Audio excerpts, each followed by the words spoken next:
"Don't go up there yet, dear. Something wicked is waiting for you."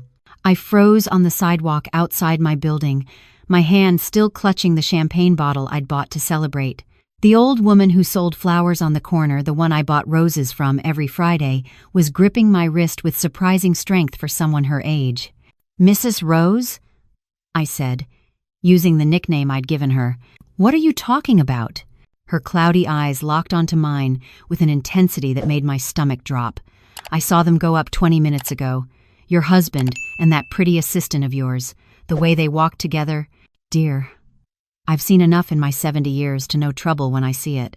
My first instinct was to laugh it off. This was ridiculous. I'd just landed the biggest contract of my career, a $500,000 wedding for the daughter of a tech billionaire. Marcus would be thrilled.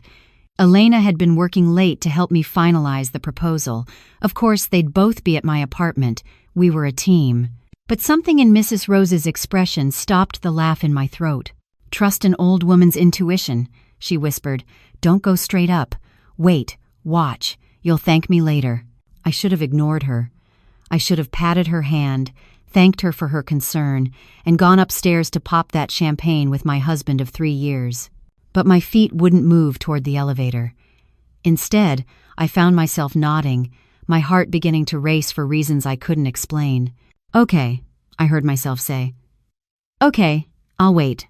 Mrs. Rose released my wrist and pressed something into my palm, a small saint's medal on a silver chain. "For protection," she said, then shuffled back to her flower cart without another word. I stood there like an idiot on the Miami sidewalk, the August heat making my silk blouse stick to my back, clutching a bottle of Dom Perignon in one hand and a saint's medal in the other. Above me, my 4th-floor apartment windows glowed with warm light. My home, my safe place, my life with Marcus. What was I doing listening to a conspiracy theory from a street vendor? But I couldn't make myself go inside. Not yet. I'd met Marcus 4 years ago at a charity auction where I was coordinating the event. He'd been charming, successful, full of big plans for his real estate business. He swept me off my feet with expensive dinners, weekend trips to the Keys, and a proposal on a yacht at sunset. We got married 6 months later in a small ceremony on South Beach. My mother had left me her beachfront condo when she passed 2 years ago, a beautiful 2-bedroom with floor-to-ceiling windows overlooking the ocean, worth over $2 million in today's market. Marcus moved in, talking about how we'd raise our future children there, how we'd grow old watching the sunrise together. I'd trusted him completely. Why wouldn't I? He was my husband. Elena had joined my event planning company 8 months ago, fresh out of college with a degree in hospitality management. She was sweet, enthusiastic, always staying late to help with the detailed work. She called me her mentor, her inspiration.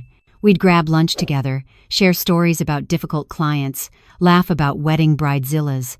I'd thought of her almost like the little sister I never had.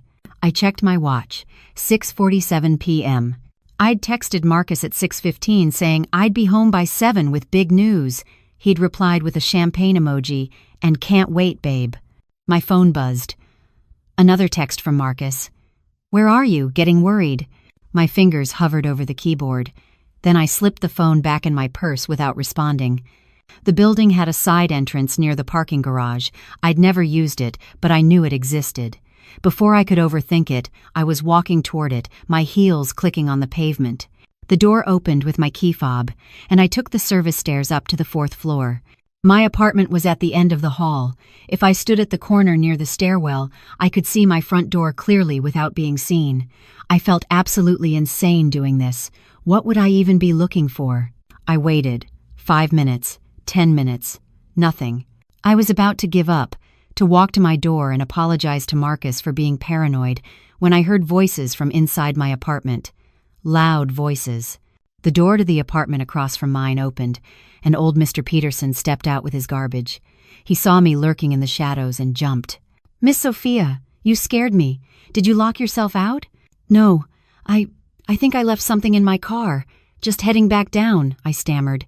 He nodded, suspicious but polite, and headed toward the elevator. I pressed myself against the wall, barely breathing. Then I heard it, the sound of my apartment door opening. Elena stepped out first, her hair messy, her blouse buttoned wrong. Then Marcus, running his hand through his hair, looking up and down the hallway. They didn't kiss. They didn't embrace. That would have been almost better, simpler to understand. Instead, Marcus pulled out his phone and showed Elena something on the screen. They both laughed. It was cold. Calculated. "You're sure the Ambien will work fast enough?" Elena asked, her voice carrying down the hallway. My blood turned to ice. 20 minutes, tops, Marcus replied. "She'll think she just had too much champagne celebrating. When she wakes up tomorrow in that hotel room next to that actor we hired, with all those photos," he made a clicking sound with his tongue. "Goodbye, prenup. Hello, Ocean View condo. And half her business," Elena added. "Once we prove she's been unstable, having affairs, drinking too much. God, your plan is perfect, Big Brother." Big Brother. The words hit me like a physical blow. Elena was his sister? 3 years, Marcus said. 3 years of playing the devoted husband, worth every second. That condo alone will set us both up for life.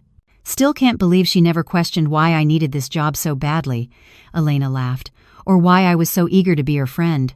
She's so trusting, it's almost sad. That's what makes her the perfect mark. Now get out of here before she shows up.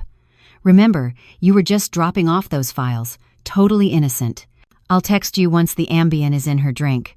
They separated, Elena heading for the elevator, Marcus disappearing back into my apartment, my home, my life. I couldn't breathe. Couldn't think. The hallway tilted sideways. 20 minutes, Marcus had said. I'd been standing here for at least 15. If I'd walked through that door when I first arrived, the champagne bottle was still in my hand. I looked down at it, at the celebration I'd planned, at the joy I'd been so ready to share with the man who'd been plotting to drug me, frame me for adultery, and steal everything my mother had left me. I backed toward the stairwell on shaking legs. Once the door closed behind me, I sank onto the steps and pulled out my phone with trembling hands. "Don't call him," I told myself. "Don't let him know you know." Instead, I called the one person I trusted more than anyone. My mother's best friend, Diane, who was also a criminal defense attorney. "Sophia? What's wrong? You sound terrible." "Diane," I whispered. "I need help. I need help right now." I told her everything, Mrs. Rose's warning, what I'd overheard, the Ambien, the setup, Elena being Marcus's sister. She listened without interrupting, and when I finished, there was a long pause. "Sophia, do you still have access to your apartment?" "Yes, but don't go back tonight. Here's what we're going to do. I'm calling my investigator right now. We need documentation of everything. Can you get into your apartment tomorrow when Marcus is at work? He works from home on Fridays. Then we make him leave. You call him tomorrow morning. Say you need him to meet you at your office. There's a problem with the new contract. Make it urgent. That'll give us a window." My head was spinning. "What about Elena?" "Don't contact her. Don't change your behavior at all. As far as they know, you suspect nothing." Diane's voice went hard. "Sophia, what they're planning is criminal conspiracy, fraud, attempted poisoning. We're going to bury them. But we need evidence first." I spent that night in a hotel room Diane booked under her name, staring at the ceiling, replaying every moment of the last 3 years. Every sweet word from Marcus, every lunch with Elena, every lie. Had any of it been real? The next morning, I forced myself to sound normal when I called Marcus. "Babe, where were you last night? I was worried sick." "I'm so sorry," I said, amazed at how steady my voice sounded. "The client called right after I texted you. Her parents were having second thoughts about the budget. I had to meet them at their hotel, do damage control. It went until midnight. I crashed at Elena's place since it was closer. You should have called me." "I know. I'm sorry. Look, I need you to come to the office this morning. There's an issue with the contract signatures. It needs to be fixed before they change their minds." "Can't it wait until Monday?" "Marcus, this is a $500,000 contract. Please, I need you." He sighed dramatically. "Fine. I'll be there at 10. "Thank you, baby. I love you." The words tasted like poison in my mouth. I met Diane and her investigator, a sharp-eyed woman named Rita, at a coffee shop 3 blocks from my building. Rita had brought equipment, tiny cameras, audio recording devices that looked like pens. "Here's the play," Rita said. "Diane's getting an emergency restraining order filed this afternoon, but we need hard evidence first. I'm going to wire your apartment while Marcus is gone. Hidden cameras in the living room, bedroom, and kitchen. Audio everywhere. When he makes his move tonight, we'll have it all on tape. What if he notices the cameras? He won't. I've been doing this for 15 years. Rita's expression softened. I'm sorry you're going through this, but you're doing the right thing. At 9:55, I watched from across the street as Marcus left our building, dressed in a suit, always so handsome, always so convincing. Rita moved fast. She had me create a distraction at the building's front desk asking about package delivery policies while she slipped up the back stairs. Diane stayed with me, hand on my shoulder, keeping me grounded. 20 minutes later, Rita was back. Done. Everything's running. Now, Sophia, you need to go home tonight and act completely normal. I can't. I can't be in the same room with him knowing. You can, Diane said firmly. You're stronger than you know, and every second he thinks he's winning is another nail in his coffin. We need him to try to drug you. We need it on camera. My hands were shaking. What if something goes wrong? I'll be parked outside your building, Rita said. Diane will be on standby with 911. The moment you give the signal, any signal we're coming in, you're not alone in this. That night was the longest of my life. I came home at 6:30, forcing a smile as I walked through the door. Marcus was cooking dinner, my favorite pasta dish. The champagne I'd bought yesterday was chilling in an ice bucket. There's my successful wife, he said, pulling me into a kiss that made my skin crawl. I'm so sorry about yesterday, I said, making myself wrap my arms around him. Let me make it up to you. We had dinner. We talked about the contract, about the wedding I'd be planning, about our future. He poured the champagne, filling my glass generously. To my brilliant wife, he toasted. I raised my glass, took a tiny sip, set it down. You okay? Marcus asked. You're barely drinking. Just tired. It's been a crazy week. I needed to move this along, to get to the moment where he'd reveal himself. Actually, I'm not feeling great. Might just head to bed early. Something flickered in his eyes. Calculation. Want me to make you some tea? Might help you relax. That would be wonderful. I sat on the couch, my heart pounding so hard I was sure he could hear it. In the kitchen, I heard the kettle heating, the clink of a mug. And then so soft I almost missed it, the sound of something being opened. A pill bottle, maybe. He returned with chamomile tea, my favorite. Handed it to me with such tenderness. Drink up, sweetheart. You'll feel better. I brought the mug to my lips, pretended to take a long sip. Instead, I let the liquid barely touch my tongue before setting it down on the coffee table. Actually, I think I just need to lie down. I stood, swaying deliberately. Diane had coached me on how to fake Ambien symptoms, the glassy eyes, the unsteady walk, the slurred speech. Whoa, careful, Marcus said, catching my arm. But there was a smile in his voice. Satisfaction. I feel so. Strange, I mumbled. Dizzy. Let's get you to bed. He helped me to the bedroom. I collapsed onto the mattress, letting my eyes flutter closed. Through my lashes, I watched him watch me, waiting, checking my breathing. His phone buzzed. He pulled it out, texted quickly.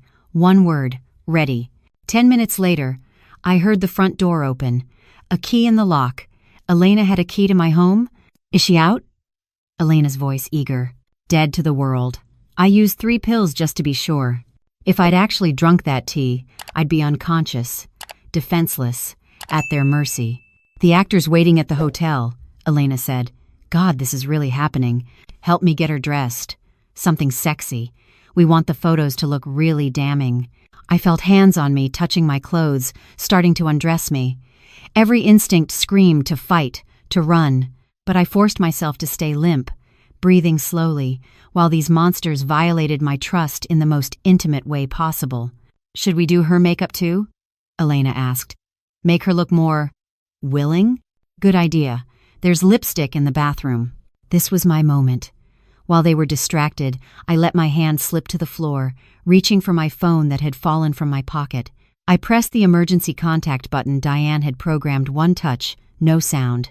Within seconds, I heard sirens in the distance. Marcus's head snapped up. What the? The front door burst open. Rita. 2 police officers. Diane right behind them. Miami police, nobody move. Elena screamed. Marcus lunged for the window like he was actually going to jump 4 stories. Marcus Thompson, Elena Thompson, you're both under arrest for conspiracy to commit fraud, attempted poisoning, and attempted sexual assault, one officer announced. I sat up on the bed, fully conscious, and watched the color drain from both their faces. Sophia? Marcus stammered. What? You're awake?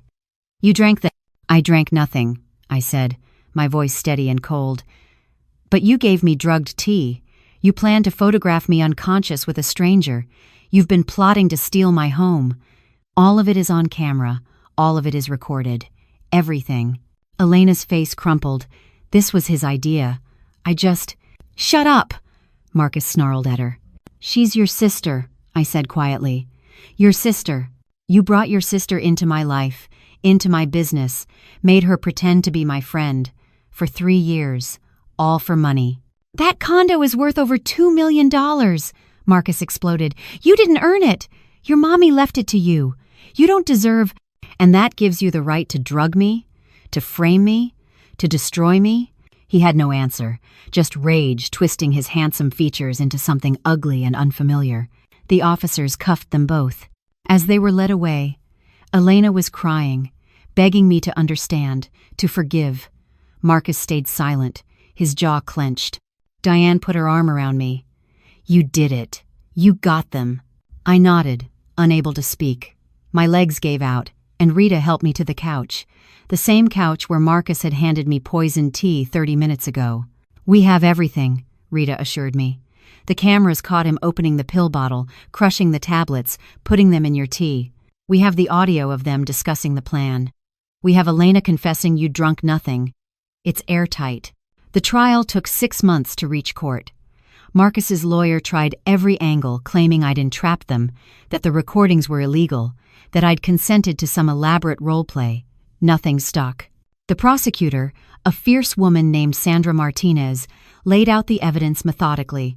The cameras showed Marcus drugging my tea. The audio recordings captured every detail of their 3-year conspiracy. Financial records proved Marcus had been gambling heavily, losing massive amounts of money. His real estate business was drowning in debt. And then there was Elena's testimony. In exchange for a reduced sentence, she told everything. She'd been Marco's half-sister from their father's second marriage. They'd grown up separately but reconnected when Marcus was in financial trouble. He'd concocted the plan, marry a wealthy woman, wait out the prenup period, then create grounds for divorce that would override the prenup's infidelity clause. He researched her for months before they even met, Elena testified. He knew about her mother's illness, knew she'd be inheriting property. The whole relationship was fake from day one. Even the proposal he made me help him practice it. I sat in the courtroom listening to my marriage be dissected. Every romantic moment had been calculated. Every I love you had been a manipulation. The prosecutor asked if Marcus had ever shown genuine affection. No, Elena said quietly. He called her the Mark when it was just us. Said she was too trusting, too easy. Marcus's face stayed impassive, but I saw his hands clench under the table. The jury deliberated for 4 hours. When they returned, the forewoman stood and read the verdicts with no emotion. On the charge of conspiracy to commit fraud, guilty. On the charge of attempted poisoning, guilty. On the charge of conspiracy to commit sexual assault, guilty. Marcus got 3 years in state prison. Elena got 18 months. Both would have felony records for life. The judge, a stern woman in her 60s, looked at them with open disgust. You targeted a grieving woman who just lost her mother. You infiltrated her home, her business, her life. You planned to drug her, photograph her in a compromising position, and use those images to destroy her reputation and steal her inheritance. This court finds your actions reprehensible and calculated. She turned to me. Miss Sophia, you showed remarkable courage in documenting these crimes and bringing these defendants to justice. I hope you can rebuild your life knowing that justice has been served. I nodded, unable to speak past the lump in my throat. After the sentencing, I walked out of the courthouse into the Miami sunshine. Diane was beside me, Rita behind us. A crowd of reporters shouted questions, but I ignored them. At the bottom of the steps, someone was waiting. Mrs. Rose, the flower vendor, holding a bouquet of white roses. "For you, dear," she said, pressing them into my hands. "Mrs. Rose, I never thanked you properly. If you hadn't warned me that day." "An old woman knows things," she said with a gentle smile. "I saw evil in that man's eyes from the first day he moved into your building, and I saw goodness in yours. I'm just glad you listened." "How did you know?" She tapped her temple. "I've lived long enough to recognize predators. The way he looked at your building, like he was measuring its worth. The way that girl smiled at you, too eager, too sweet. My own daughter was conned by a man like that once. I know the signs. I hugged her, this woman who'd saved my life with a simple warning. Thank you. Thank you for trusting your instincts." "No, dear. Thank you for trusting yours." That was 6 months ago. Today, I'm standing in my apartment, my mother's apartment, watching the sunrise over the Atlantic. I've redecorated, erasing every trace of Marcus. New furniture, new paint, new locks, though the real security comes from knowing he's locked away where he can't hurt anyone. My event planning business is thriving. The billionaire's wedding I'd landed that day went beautifully, and the publicity brought in a dozen new high-profile clients. I hired a new assistant, a 60-year-old former events director named Marcia, who treats me like a daughter and doesn't take nonsense from anyone. Elena's position has been filled by competence and genuine kindness instead of calculated manipulation. I still buy flowers from Mrs. Rose every Friday. We've become friends, real friends. She tells me stories about old Miami, about the hurricanes she's weathered, about the importance of listening to that little voice inside that tells you when something's wrong. Intuition, she calls it, God's way of protecting fools and the faithful. Last week, I had coffee with Diane. She told me Marcus had been denied parole, apparently. He'd gotten into fights in prison, shown no remorse. Elena, on the other hand, was a model prisoner, attending therapy, working in the prison library. "She might actually be salvageable," Diane said. "Sometimes people get caught up in someone else's evil and lose their way. I'm not ready to forgive either of them. Maybe I never will be. But I'm also not letting what they did define the rest of my life. They wanted to steal my home, my business, my future. Instead, they're in cells, and I'm free." The trauma therapist I've been seeing says it's normal to have trust issues after what I experienced, that it might be years before I can consider dating again. And that's okay. I'm rebuilding myself, learning who I am without the weight of a fake marriage, without the constant undercurrent of being manipulated. I'm learning to trust myself again, to trust my instincts.